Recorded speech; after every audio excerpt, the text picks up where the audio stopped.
Good morning. I'm here in Elkton? Elberton? Elkton. Elberton. I think we drove like 6 hours to get here. Well, I live in Old St. Augustine, Florida. This place was built in March 22, 1983, I want to say. It's my first time here. I don't know all the facts, but this place is called the Georgia Guidestones. Apparently this place was vandalized years ago, so they had to install these surveillance cameras, so we are under surveillance. Now if we come over here, there's all this caution tape. Not really sure why that's here or what's going on. But this place is pretty cool.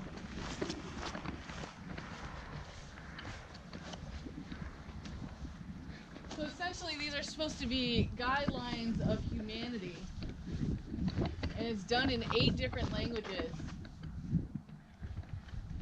The first line is pretty alarming.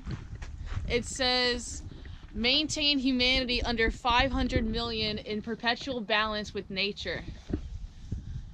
The next one says, guide reproduction wisely, improving fitness and diversity.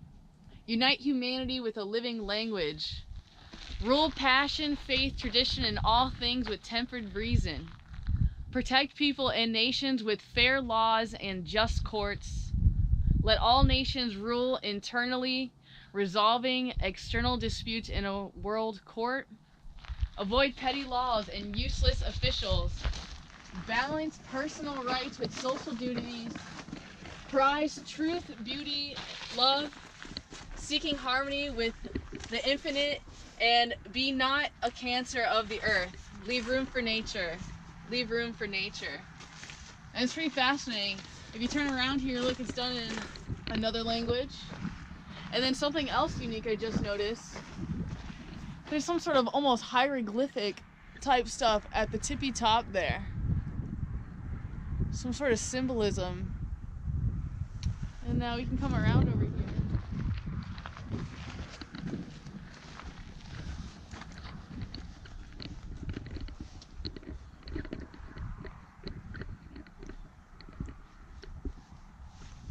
Other stuff up there.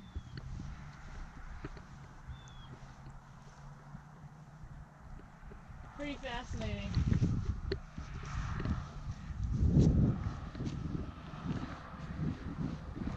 Hebrew.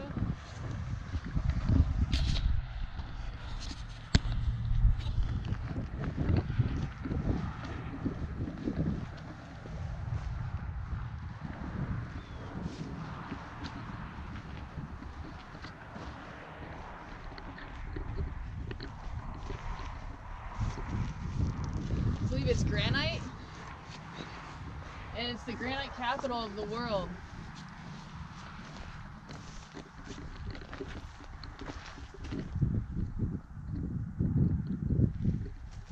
Yeah, 8 different languages here.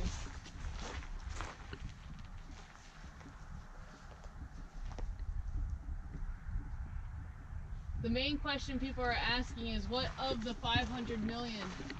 What of the other 6.3 billion people? What about diversity and eugenics, and how does that all tie into this? Pretty alarming, yet pretty fascinating. There's other documentation if you follow over here. Built by a Freemason, from my understanding. I don't know if that monument's here. I've seen pictures of it.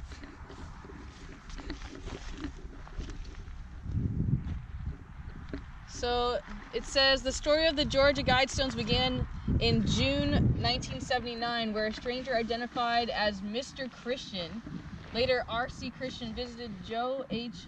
Fenley, Sr.,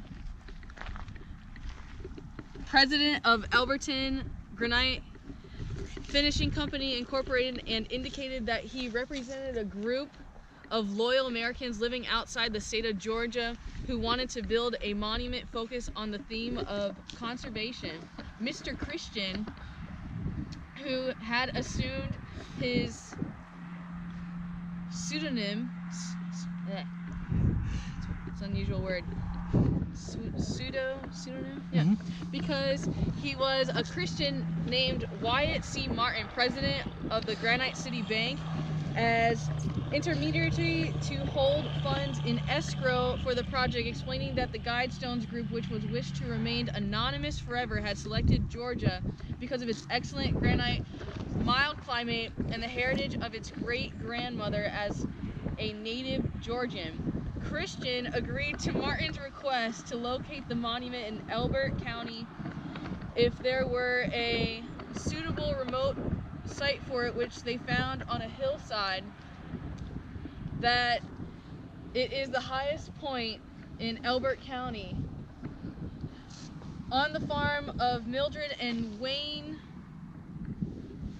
Mullinex, north of Elberton on the Highway 77, Fenley's company carved the 6-part monument from pyramid blue granite. Interesting there, eh?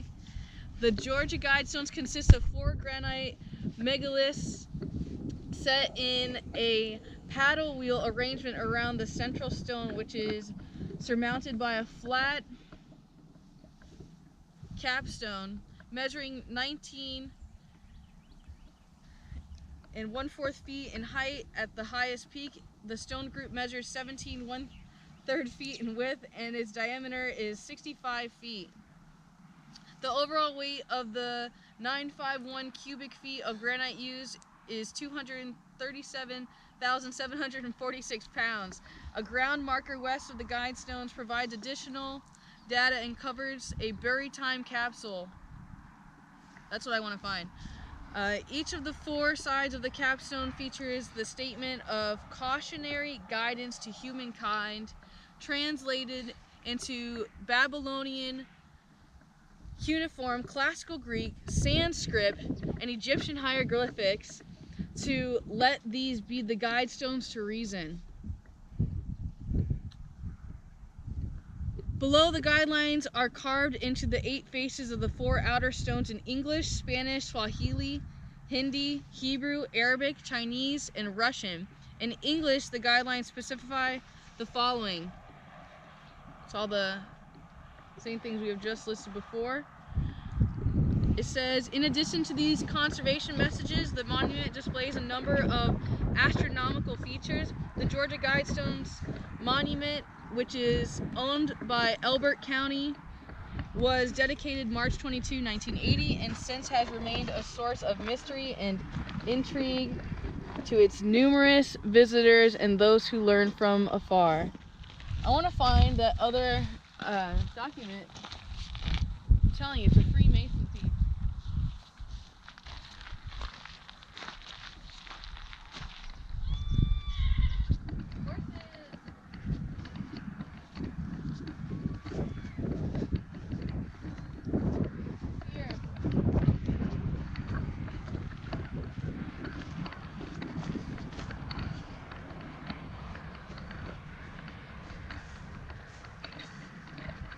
This astronomic feature. Channel through stone indicates celestial pole. Horizontal slot indicates annual travel of sun. Sunbeam through the capstone marks noontime throughout the year. Sponsors, time capsule placed 6 feet below this spot to be opened on. No fucking date. Sketchy. Sanskrit, Egyptian. Called it. Now physical data is there as well.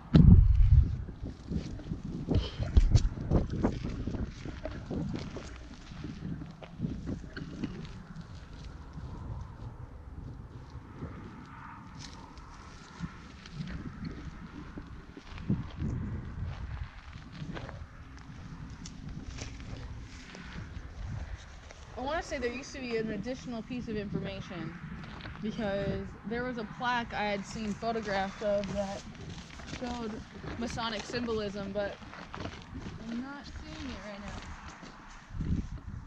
But these are the Georgia Guidestones. I'm gonna go run and play with those horses now.